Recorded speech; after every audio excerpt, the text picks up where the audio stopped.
You know, I covered New Hampshire State Rep Harry Bean's arm wrestling tournament this past Saturday. And here was a guy who wanted to do something for the Fallen Seven. The Jarhead Motorcycle Club, with the 7 members, were killed by, I believe he's a legal immigrant, but, you know. He's a legal immigrant, he's Ukrainian. Ukraine. Yep. Ukraine. All over again. With a huge history of bad stuff, and he shouldn't have been driving. But anyway. Yeah. So Harry has been active here in the Lakes region for years and years and years, and persuaded 4 of the social clubs, VFW, American Legion, Elks Club, and Rod and Gun, to put on tournaments of one type or another. They'd have food, they'd have raffles and everything else like that. Basically, it comes down to a voluntary association of people banding together to solve what they think is a problem. Now, I don't know how much money that they raise. I have to get a hold of Harry and ask. Or better yet, his wife, who probably has a better idea of the numbers. But they did it all day type of thing. The governor came, which I thought was nice. But Hillary Seeger did an interview with me, and I would tell people, go put her name in and watch the video, because that was a video I wasn't expecting, where she was the one who said, we wanted to do this without government. In other words, we take care of our own. We'll be the first responders.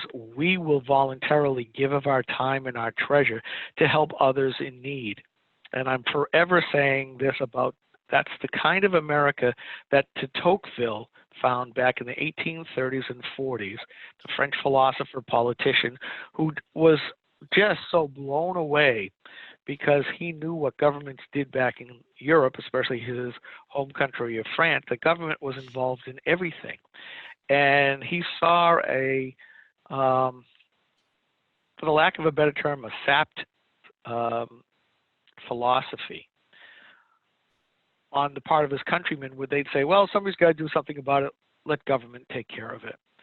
And Hillary and the other folks and Harry stood up and said, no, there's still an America. They didn't say it in so many words. Hillary did, but said, we will solve the problem. We don't need government to solve our problems. And too often today, as you said, you know, I think you illustrated it correctly. The left creates a problem, and then they have government fill in the interstitial tissue areas, such that at the end of the century, everything has a governmental issue. I defy our readers and those watching today to think of a single area of their lives and really think about it, not just at the surface level, but 2 or 3 levels deep as well, where government doesn't have its thumb on your scale. In any area, the clothes you wear, the cars you drive, the house you live in, the energy you get to use, the decisions you get to make, what you see on TV, you know darn well they want to control the internet, they want to control our speech, they want to control everything, and because they know best what's for us, not just for ourselves. They have their view of utopia, and again, you're a hater and a disruptor if you don't believe in their utopia. You know, the Declaration of Independence says, and the pursuit of happiness. Again, sidebar, that was the pursuit of wealth, of property, because that's what they thought made people happy. Property is wealth. Well, still, pursuit of happiness, I'm sorry, the utopia that I see on Tree Hugger all the time, where I try to bring stuff back, is an absolute dystopian future for people like me and you. But that's what they want to do. And, you know, it's just nice to see still a bunch of people saying, we can do it without government.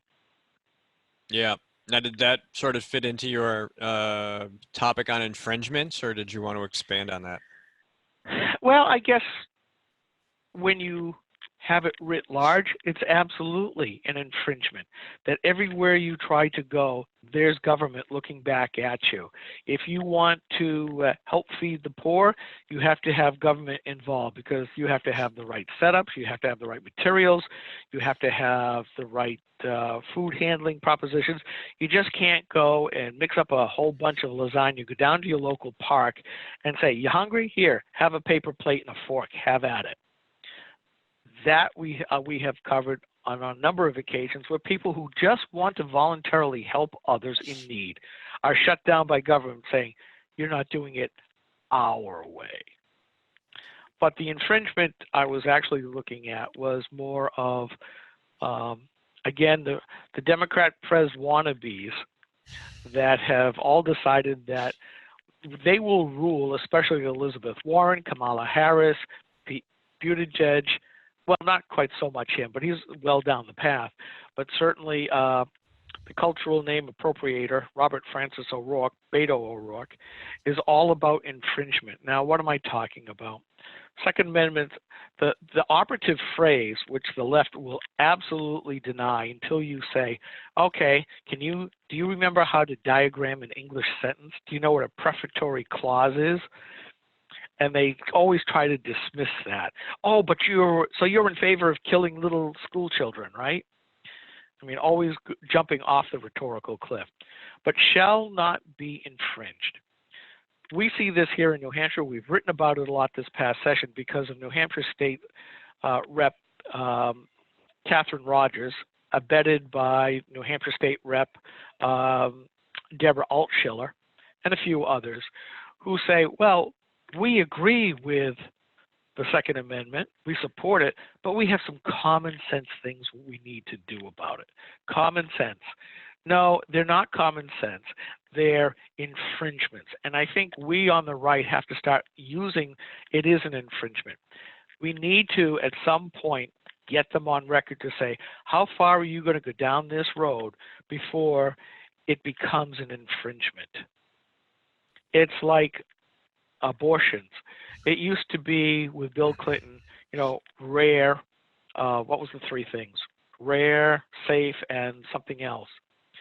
And now we see infanticide, that abortion can be after the baby is born, and if they don't think it's going to be taken care of, this is the Governor Northam of North Carolina, Virginia. who said, Virginia, thank you, said, we'll wrap the baby up, make sure that it's comfortable, and then the doc and the mother-to-be are going to go have a discussion on whether are we going to kill this baby after birth or not.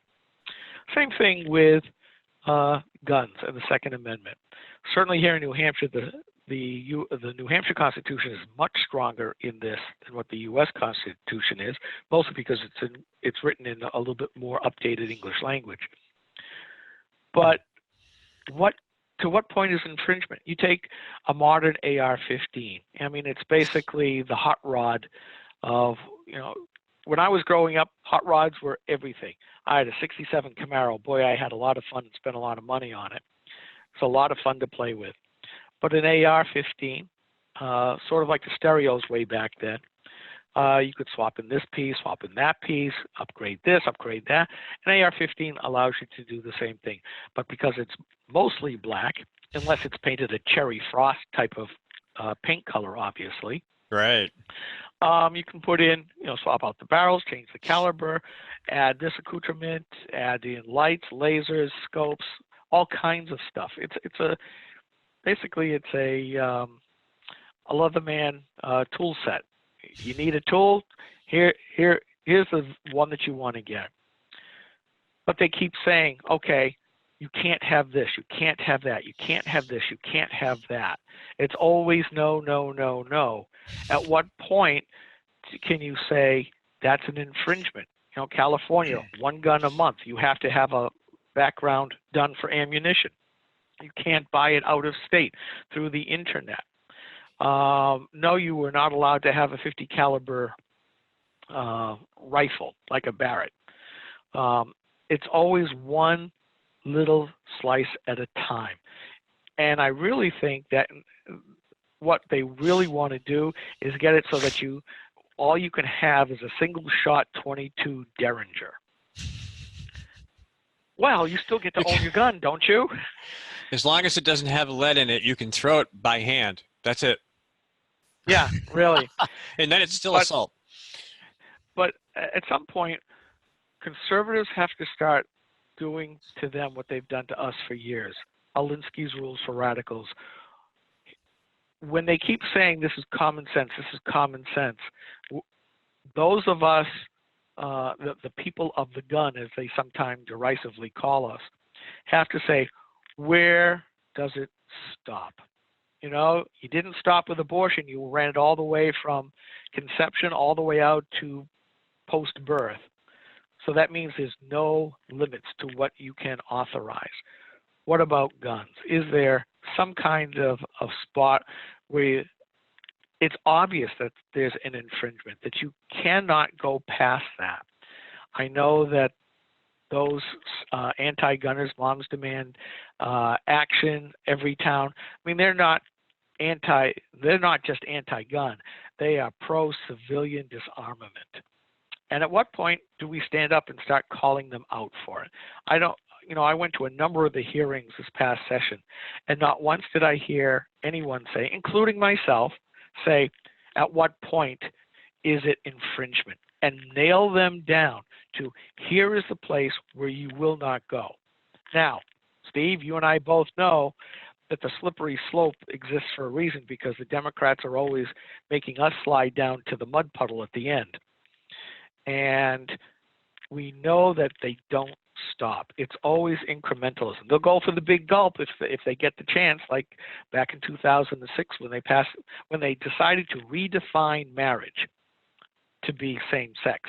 Now, they very much got upset when I started to ask, well, so what's so magical now about the number 2? Why not 3? Why not 4? And they got very upset and tried to upbraid me for that. But really, we need to do that on every single area. And I really wish that, how am I going to put this? I understand that most people don't want to think politics at all. They don't want to have to think about their government at all. They just want to get on with their lives. They think that government should be down 4, 5, 6 levels. The problem is that the socialists have figured this out. So that's where they're doing all their nasty work of saying, you can't do this, you can't do that, you have to do this our way, you have to do that our way. And then at some point it all bubbles up and we go, land of the free? Not so much anymore. So we have to start pushing back.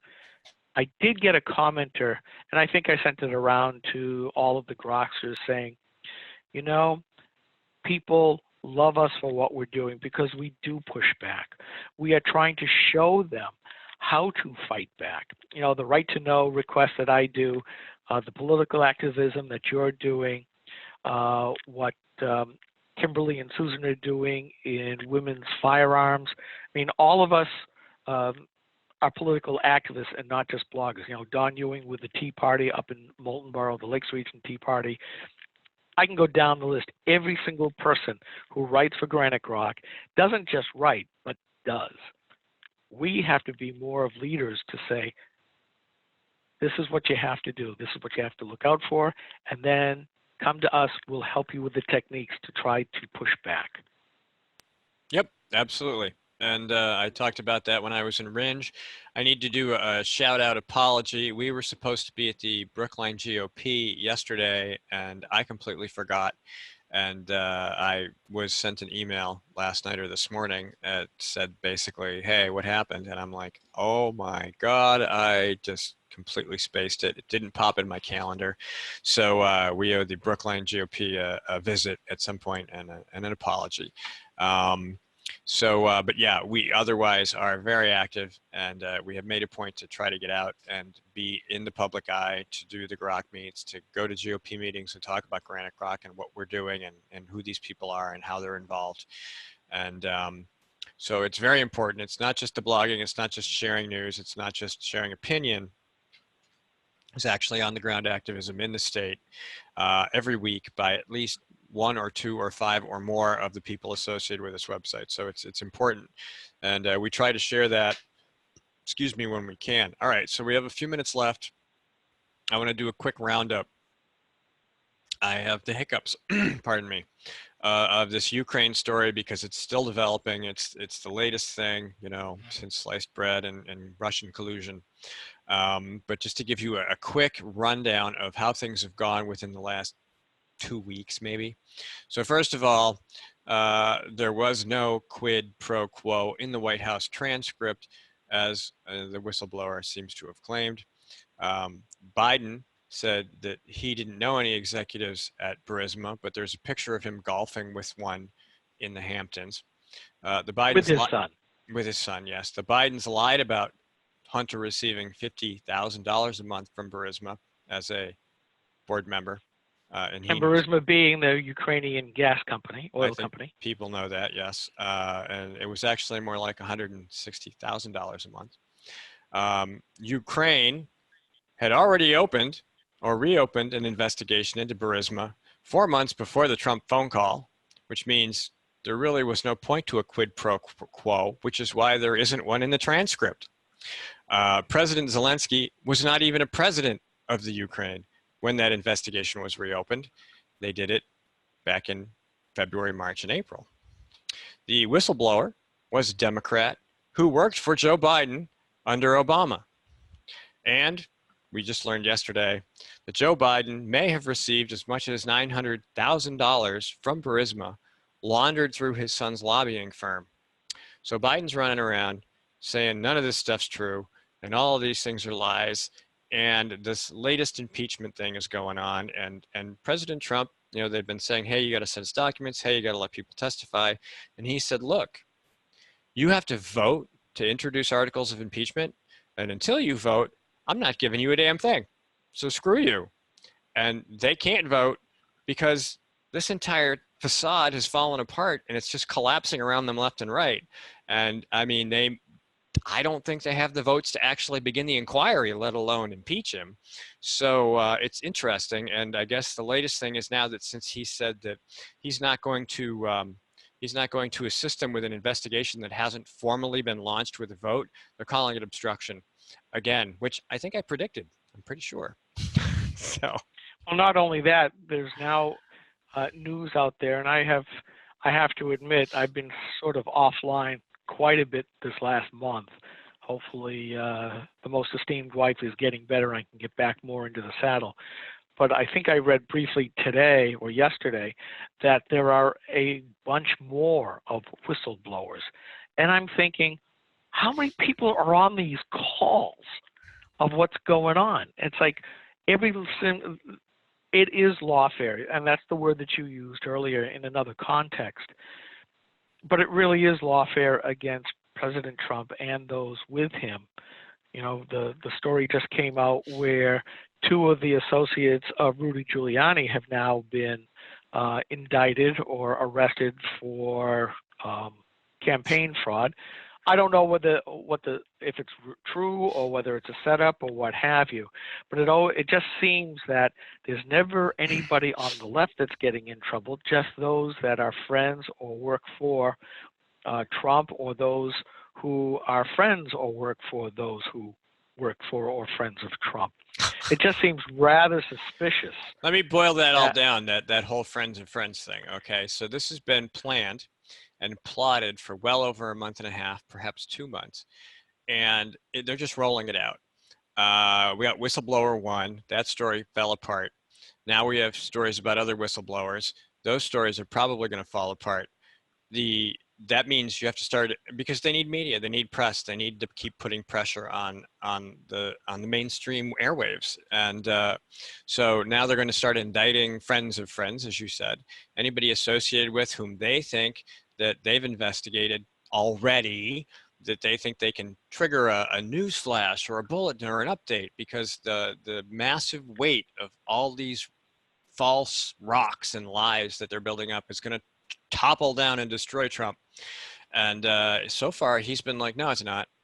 But again, I mean, this is their strategy. They're pretty sure they can't beat him in the 2020 election, so they have to try to destroy him. And this is exactly what it's going to be like from now all the way until November. It's never going to stop. And we should just strap ourselves in, and I would say enjoy the ride. It's not going to be that enjoyable for some people, but we're bloggers, so we're going to talk about whatever's in the news, and we'll see where it goes from there. And there's two things though that worry me. The first one is obviously the news that there's even more whistleblowers coming out. The poor people who are being accused of all of this stuff, literally it's the left modus operandi. We'll destroy anybody that helps us get our way. And some of these folks are going to be bankrupted. They're going to be put out of their careers. And once you start doing that, you lose your families as well. And they don't care. They don't care what the collateral damage is as long as they can get to their target. The other thing that's worrisome too, and this may be an outlier, but Fox News reported a poll with 48% Democrats and only 40% Republicans, 24% independents, that a majority believe that Trump should be impeached and thrown out of office. That number, 51%. I mean, that almost confirms with that oversampling of Democrats that they're using polls once again to create the news, to further things along. It was said a while ago that when Dad backed off from running, the whole ball of wax of the media empire that includes Fox News, that the Sons were going to go and try to get Trump. Well, this may be part of that process. So we'll see what happens. Well, hey, it's just a bigger opportunity for us to fill in, hopefully, if we can. Yep. And that's pretty much our program for this week. And thank you very much, Mike. I hope you got through all the work you had to do, and you're just going to have to watch it like everybody else. So, Skip, have a great night, and we'll talk to you soon.